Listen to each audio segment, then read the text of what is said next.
There's world changers or wannabe world changers who think they have to change a billion people, and there's the real world changers who change the world for one person. To say rejection is not a bad thing. It's the fertilizer for your dreams to grow in. But if I quit, then I've lied to them and I've lied to myself. Self-confidence really does come from keeping your word to yourself. Every time that you keep your word to yourself on what you said you were going to do, you build a little bit of self-confidence, right? I'm David Specht, and this is Keep This in Mind. Welcome to Keep This in Mind, brought to you by DavidASpecht.com. And of course, I am David A. Specht. And today's show, it's going to be a little bit different, folks, because usually I bring in a guest that I've either heard speak or have crossed paths with in a different way. But my friend Sam here, Sam Gordon, and I met at a conference. And during that conference, we happened to be sitting close to each other, and we just kind of struck up a conversation. Sam is well, you could call him a photographer, you could call him a multimedia specialist, you could call him a drone pilot, but all of those things have come together for Sam, and he helps in the real estate business primarily. But when you see those cool drone videos of a new house that's for sale, and then the great work that shows the inside of a home that you're interested in, someone like Sam is the person who has done that. It's not some Joe Blow on his cell phone trying to do this thing. It's an actual professional who has honed his craft. But that's not the whole story. You see, during the course of our conversation, Sam told me that he had only been doing it for a few years because he had actually started his life in a different career. And right around 2022 timeframe, he decided to make a major shift and a major pivot in his life. So Sam, welcome to the show. Glad to have you on Keep This in Mind, but I would really like to hear the story, right? When I decided what I wanted to be when I grow up was this one thing, but then you found another love and decided to pivot that. Could you tell all of us, myself included, and refresh my memory on what Sure. did that look like? Where did you go from this is what I'm doing now to not wanting to do it anymore to doing what you really do now?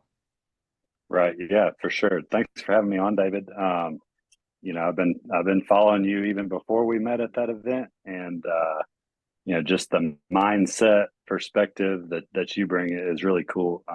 It's kind of helped me along even before we met. So I appreciate that. But it's weird how it all works. And I was actually telling this story to someone this morning. I've been doing this media thing for about 2 years, a little longer.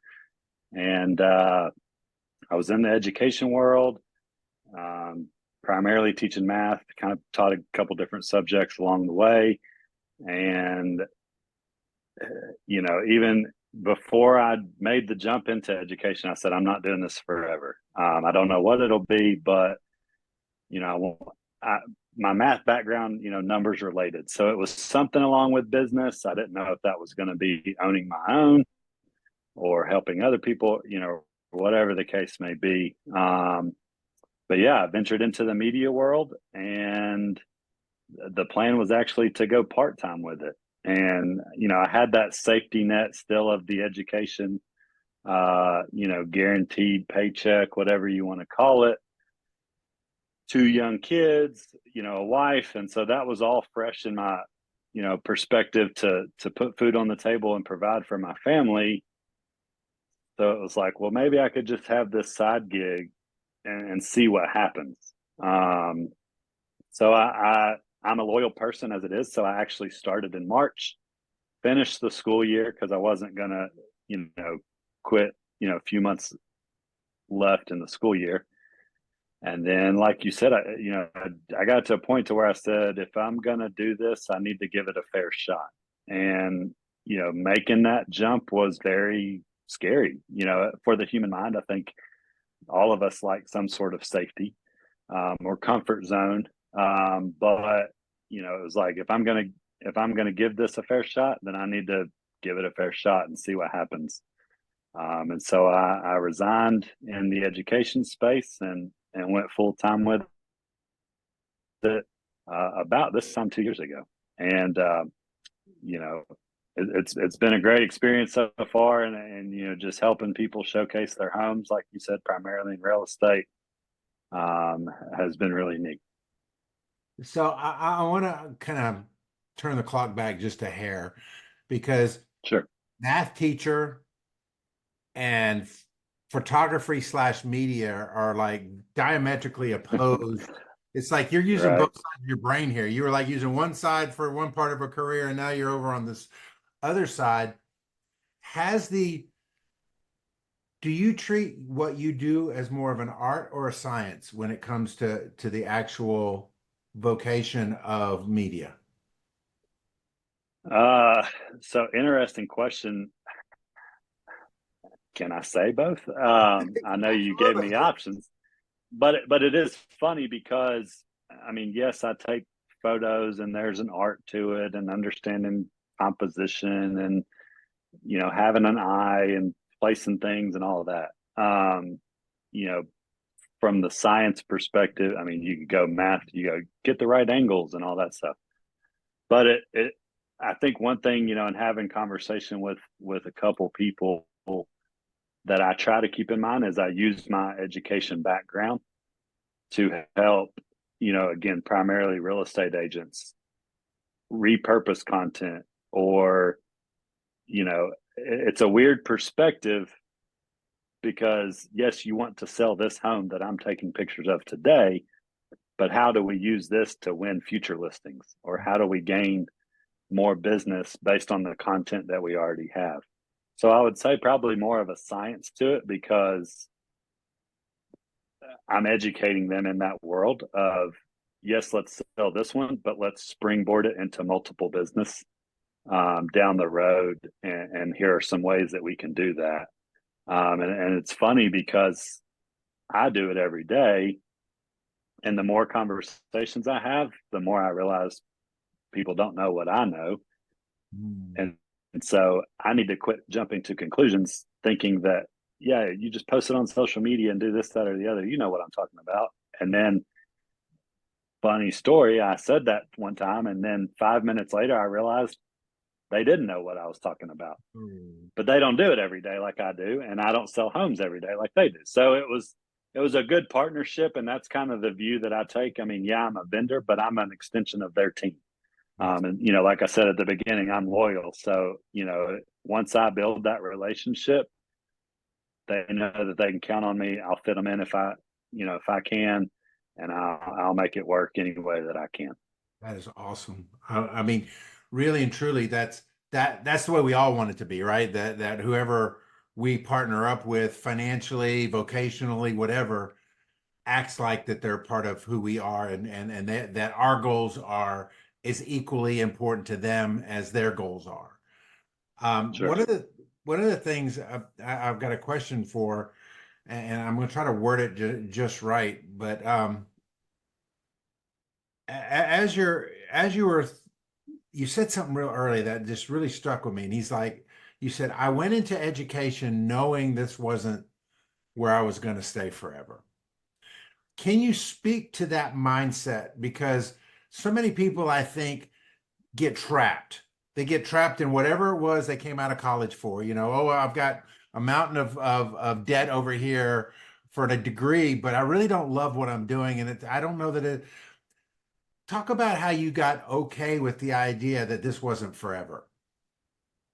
Yeah, for sure. And again, it's not to use the same phrase, but it's funny you mentioned that because I had that conversation with my mother-in-law earlier, honestly. And you know, I mean, the school system was great, and it wasn't anything against that, but it was really just I knew, you know, kind of going from my childhood to, you know, now being a dad and a husband, you know, and providing for the family, like I mentioned earlier, you know, it comes down to flexibility and scalability for me. You know, and again, nothing against the school system, but you know, now that my kids are getting older and they're more involved, and my son will start kindergarten this fall, like I want to have the option to volunteer for field day. or I want to have the option to go on a field trip, or, things like that. And not that I didn't have that option. It just became more difficult to kind of take off. And now that I made that jump and I control my own schedule, I have that flexibility. So that's the thing, when, and you and I talked before, it's, people kind of flirt with the line of making the jump like I did. You got to figure out what's your purpose and the mindset of why you would want to make the jump, and not get strapped, because, especially in the education world, and probably in a lot of different industries, you hear people all the time say, well, I got 22 years in, I got to get to 25 or 30, so I might as well stick it out.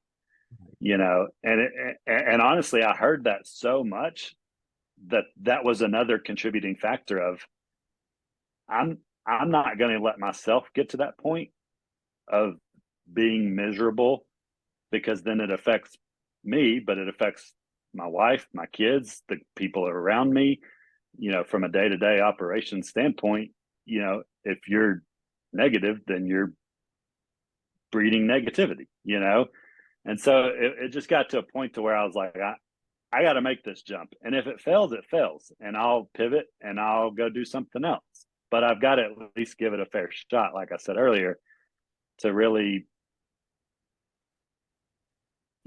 see what's going to happen, and let that mindset of, I want the flexibility to spend more time with my kids, and I want the scalability to where if I'm a driven person who works hard, I get to control that, and I get rewarded for it. If I want to take off and go to the beach, then that's a sacrifice that I make as well. I don't necessarily have that safety net of income because I took off, but I wanted to be able to control those two factors of scalability and flexibility. That's good. And I like how you've balanced it, right? You're like, I'm in control. I'm flexible, but I'm not optional. I'm able to do, but I know that there's a cost involved. If I go to the beach, then those are days that I can't work, but I can work extra over here. So when somebody goes to make a pivot like this, a major move in their life, and I don't know your age, but you're not you're not advanced in your age, but I would say that there was probably, you had those that supported you and those that detracted. Those that thought you were on the right path, and man, they were just super proud that you were willing to take this risk. And there were probably others that were just like, you're nuts. Well, I don't know why you're doing this. Really, real estate photography, you're really going to make a living out of that? Kind of talk about what it was like, the outside voices, and how you were able to keep your inside voice committed to the decision you were making. Sure. Yeah. Like I said, it and I tell everybody, it's the flexibility and scalability. Not to use the same answer for a different question, but yes, we have to make money, and I have to provide, and I have, buy things for my kids and take them on trips and whatever.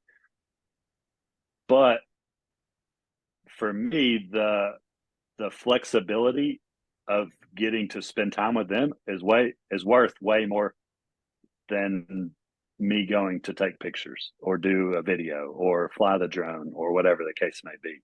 And so honestly, that's the forefront of my mindset every day. And I have those conversations with my kids, and I'm open and honest and transparent with them. And they're 5, and my daughter will be 7 soon, to where it's like we're leaving for the beach. And I'm actually flying back early because I haven't built the business enough to have a team yet. So I'm flying back and they're staying at the beach. So that's a sacrifice, but it's a trade-off, and I jokingly say, like, yeah, daddy's got to come back so that he can work, so that he can pay for y'all to stay at the beach. Yeah, obviously joking, but it's that mindset of, or to steal the phrase, work hard, play hard. Mm-hmm. Like, I'm going to go spend time with my family, but I'm also going to sacrifice time away from my family, knowing bigger picture, what's down the road, you know, I mean, if you had asked me 5 years ago, are you going to take pictures? Like you said, math and photos don't usually correlate. I don't know what 5 years from now looks like, but I'm working now to set myself up to diversify, you know, and surround myself with people.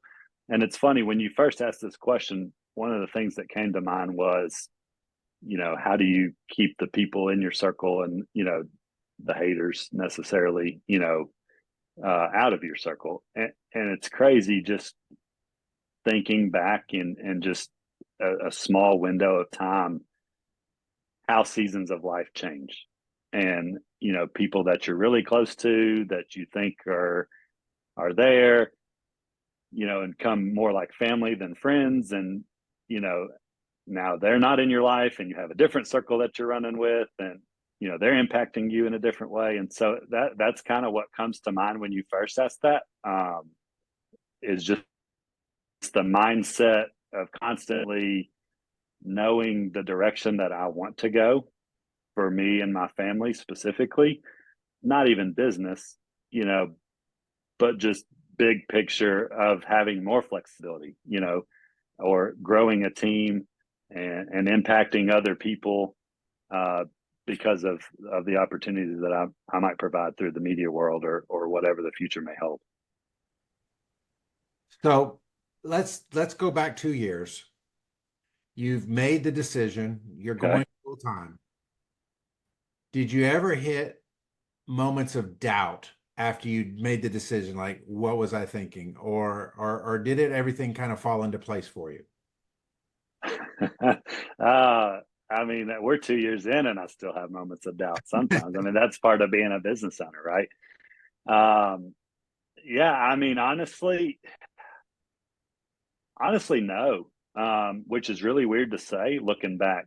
You know, I made the jump in June, and, you know, late June. So like I said, around this time, going full time with it. And it was like, okay, you got to make this work. You know, but it was, I coach athletically, which is kind of how I got in the education world. And, you know, we did like a summer basketball camp. I took pictures of a house, you know, so I made some money, and I took my kids to swim lessons all in a day. And so it was, honestly, it was at that moment where it was like, I did something I'm passionate about. I still provided for my family, and I got to spend time with my kids. We can make this work, you know. And so it was that moment where I realized, okay, if I can do all of this in a day and meet those benchmarks, if you will, it really erased any doubt that there possibly could have been. You know, and I mean, like I said, you know, some days are better than others, and it's a roller coaster, and, you know, but it's, you know, not to, well, maybe pun intended, you know, keeping this in mind of, it's the people that you surround yourself with and the relationships that you build, you know, that not necessarily springboard you, but, you know, just feed positivity in, and you get positivity out, to, you know, to use a math term, kind of a function, nerdy an analogy there. So yeah, I mean, there was no doubt, you know, cause like I said, I realized we can do this, you know, we can make it work. And I, you know, give credit to my wife. She's been supportive and, you know, helping me navigate through this. If I was to take everything that we've talked about so far, and there was a recurring theme, and that is, you figured out what was important to you. And I'll be honest with you, Sam, when I came into this, I thought you were going to say something like, the first time I ever flew a drone and took a video, man, I was hooked, and this is what I wanted to do.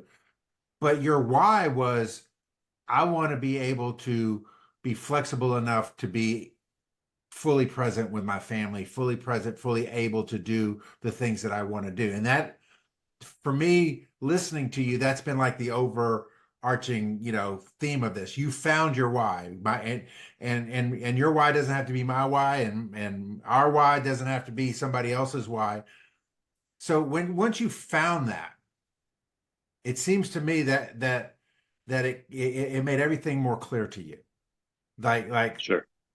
And I think probably that is one of the most important things that people could take away is that if you get crystal clear on what's important to you, all the other stuff you can navigate.